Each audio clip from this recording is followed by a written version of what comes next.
Assalamualaikum warahmatullahi wabarakatuh. A'udzubillahi minasyaitonirrajim. Bismillahirrahmanirrahim. Alhamdulillahi rabbil alamin. Wa bihi nasta'inu ala umurid dunya waddin.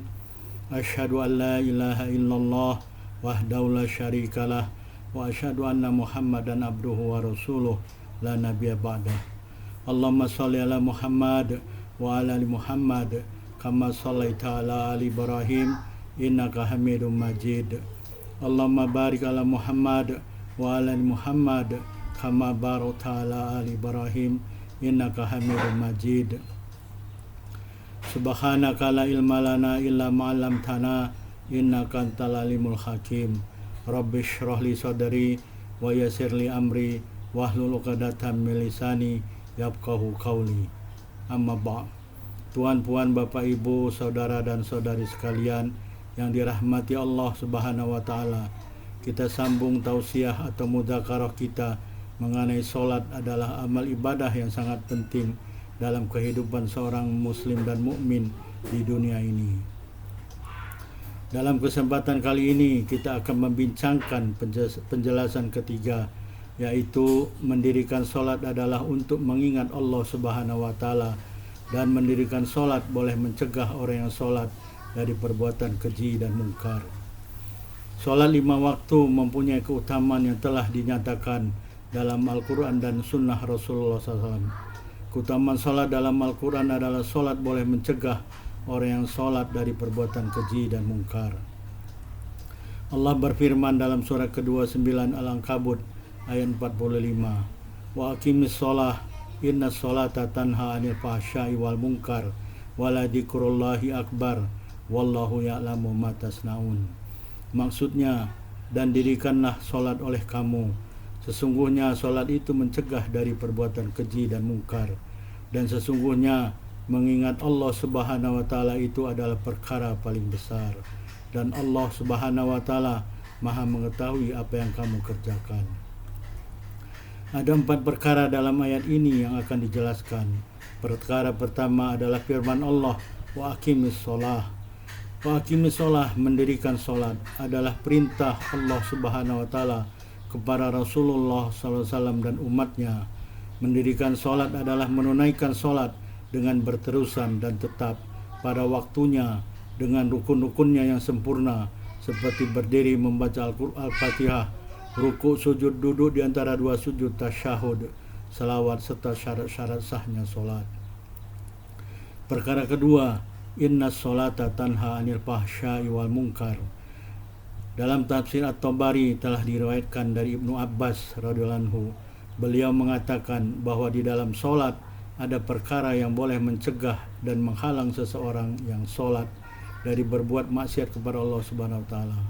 Telah diriwayatkan juga dari Ibnu Abbas radhiyallahu anhu bahwa sesiapa yang salatnya tidak mencegahnya dari perbuatan keji dan mungkar, maka tidaklah dia bertambah dekat kepada Allah Subhanahu wa taala dengan salatnya tersebut, melainkan dia bertambah jauh dari Allah Subhanahu wa taala.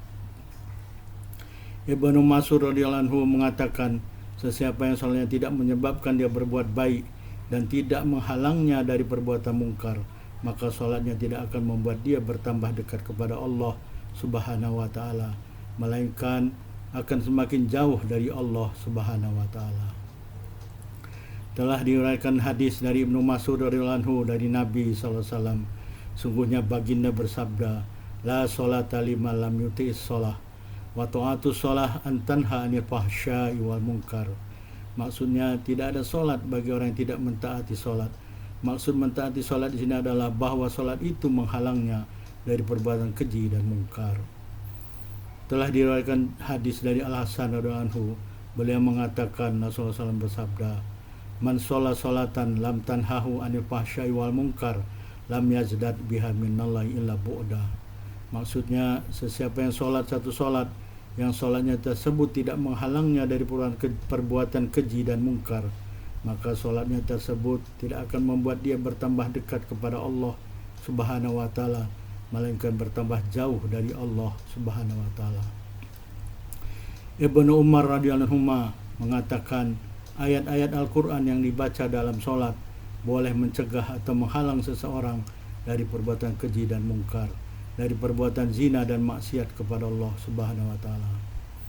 Dalam salat boleh ada dibacakan ayat-ayat Al-Quran yang mengandungi peringatan, sama ada peringatan dengan kabar gembira bagi orang yang beramal soleh, dan peringatan dengan kabar buruk bagi orang yang melakukan perbuatan keji dan mungkar. Peringatan ini boleh membuat seorang bertambah amal solehnya dan semakin jauh dari perbuatan keji dan mungkar. Perbuatan keji itu termasuk di dalamnya membuka aurat atau telanjang dan berzina, manakala perbuatan mungkar itu adalah berbuat maksiat kepada Allah Subhanahu wa taala. Telah diriwayatkan hadis dari Abu Hurairah radhiyallahu anhu, beliau mengatakan, "Ja'a rajulun ila nabiyyi sallallahu alaihi wasallam wa qala inna fulanan yusalli bil lail fa idza asbaha saraqa qala innahu sayanhahu mataqul." Maksudnya, seseorang laki-laki telah datang kepada Nabi sallallahu alaihi wasallam, lalu dia mengatakan bahwa sesungguhnya si fulan melakukan salat malam, tapi apabila pagi hari dia mencuri. Nabi SAW bersabda bahwa sesungguhnya apa yang kamu katakan dia salat malam akan mencegahnya dari perbuatan mencuri. Hadis ini diriwayatkan oleh Ahmad dengan hadis nomor 9778 dengan isnad yang sahih.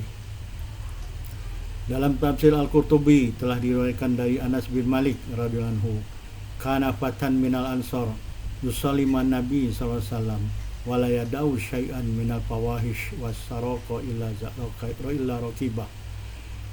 Wa dzukira lin Nabi sallallahu alaihi wasallam faqala inna salata satanhahu falam yalbath antaba wa salah fahalu falam yalbath antaba wa salah wa suluha halu. Faqala Rasulullah sallam alam aqul lakum. Maksudnya, ada seorang pemuda dari kalangan Ansor yang sholat bersama Nabi SAW, dan dia tidak meninggalkan sesuatu dari perbuatan keji dan perbuatan mencuri, melainkan dia melakukannya. Lalu disebutkan perkara tersebut kepada baginda. Baginda bersabda bahwa sesungguhnya sholatnya akan mencegahnya. Kemudian pemuda tersebut segera bertobat dan keadaannya menjadi lebih baik. Lalu Rasulullah SAW bersabda, bukankah aku katakan kepada kamu sekalian, sholatnya akan mencegahnya dari perbuatan keji dan mencuri. Perkara ketiga dalam firman Allah yang telah disebutkan tadi, yaitu wala dzikrullahi akbar, dan perkara mengingat Allah Subhanahu wa taala adalah perkara yang paling besar. Mendirikan sholat adalah cara yang paling baik untuk mengingat Allah Subhanahu wa taala, sebagaimana Allah telah berfirman dalam Al-Quran surat ke-20, surat Toha ayat 14, yaitu wa aqimis sholata lidzikri. Maksudnya, dan dirikanlah sholat oleh kamu untuk mengingati aku, Allah Subhanahu wa taala. Perkara mengingat Allah Subhanahu wa taala adalah perkara paling besar dalam kehidupan seorang mukmin. Dia paling sedikit mesti mengingat Allah Subhanahu wa taala 5 kali sehari semalam dengan mendirikan sholat wajib secara berterusan. Apatah lagi kalau dia mengerjakan sholat-sholat sunat, sholat-sholat sunat muakkad seperti sholat sunat rawatib, sholat tahajud, sholat duha, maka semakin sering dia mengingat Allah Subhanahu wa taala. Bagaimana seseorang mukmin yang sentiasa mengingat Allah Subhanahu wa taala akan melakukan perbuatan keji dan mungkar dalam kehidupan sehari-harinya. Kalau sholatnya seseorang tidak dapat mencegahnya dari perbuatan keji dan mungkar, bermakna bahwa sholatnya tidak betul. Mungkin dia sholat dalam keadaan riya, ingin dilihat orang, atau dia sholat hanya ingin mendapat pujian dari orang, atau dia sholat dalam keadaan lalai, yaitu sholat pada akhir-akhir waktu sholat sehingga waktu sholat tersebut habis, atau dia lalai untuk memenuhi syarat-syarat sahnya sholat, yaitu bersuci dari hadas besar dan kecil dan menutup aurat. Bersuci dari hadas kecil dengan berwudu, wudunya tidak sempurna, ada bahagian badan yang mesti basuh tidak terbasuh, seperti wajah tidak sempurna membasuhnya, kedua siku masih kering tidak terbasuh dengan air wudu. Begitu pula dengan kedua-dua tumit kaki masih kering tidak terbasuh dengan air wudhu. Kemudian menutup aurat tidak sempurna, seperti warna kulit aurat masih terlihat. Ketika sujud, aurat bahagian belakang dan paha akan terlihat. Bentuk badan dan aurat terlihat. Bahagian tangan selepas pergelangan tangan juga terlihat. Ini bagi perempuan.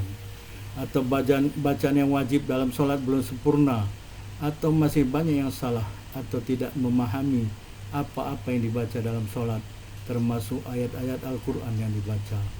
Oleh karena itu, seseorang mestilah melihat kembali dan memperbaiki semua perkara yang telah disebutkan apabila berlaku. Selanjutnya perkara keempat dari firman Allah, Wallahu ya'lamu ma tasna'un. Allah Subhanahu wa Ta'ala Maha mengetahui apa-apa yang kamu kerjakan. Seorang mukmin memahami betul bahwa Allah Subhanahu wa Ta'ala Maha mengetahui segala perbuatan yang dilakukannya. Sama ada perbuatan baik atau buruk, semuanya akan dicatat dan dipertanggungjawabkan kelak di hadapan Allah Subhanahu wa Ta'ala. Dia niscaya takut akan murka Allah Subhanahu wa Ta'ala kalau melakukan kedua-dua perkara, perbuatan keji dan mungkar. Tuan, puan, bapak, ibu, saudara dan saudari sekalian yang dirahmati Allah Subhanahu wa Ta'ala, kita telah sampai di akhir tausiah atau mudzakarah pada kesempatan ini. Sebagai kesimpulan, mendirikan sholat adalah untuk mengingat Allah Subhanahu wa Ta'ala. Seorang mukmin wajib mengingat Allah Subhanahu wa Ta'ala paling sedikit 5 kali sehari semalam. Dia akan semakin sering mengingat Allah Subhanahu wa Ta'ala kalau dia juga melakukan sholat-sholat sunat. Di dalam sholat boleh ada dibacakan ayat-ayat Quran yang mengandungi peringatan dengan kabar buruk bagi orang-orang yang melakukan perbuatan keji dan mungkar. Oleh karena itu, orang yang mendirikan sholat senantiasa mengingat Allah dan takut akan murka Allah kalau dia melakukan perbuatan keji dan mungkar. Terima kasih telah menonton video ini. Jangan lupa subscribe untuk mengikuti video-video selanjutnya atau yang lainnya. Dan jangan lupa pula share video ini untuk kebaikan bersama dan untuk menyebarluaskan kebenaran. Fastabiqul khairat, berlomba-lombalah dalam berbuat kebaikan. Subhanakallahumma wa bihamdika, asyhadu an la ilaha illa anta, wa astaghfiruka wa atubu ilaik. Wabillahi taufiq wal hidayah. Wassalamualaikum warahmatullahi wabarakatuh.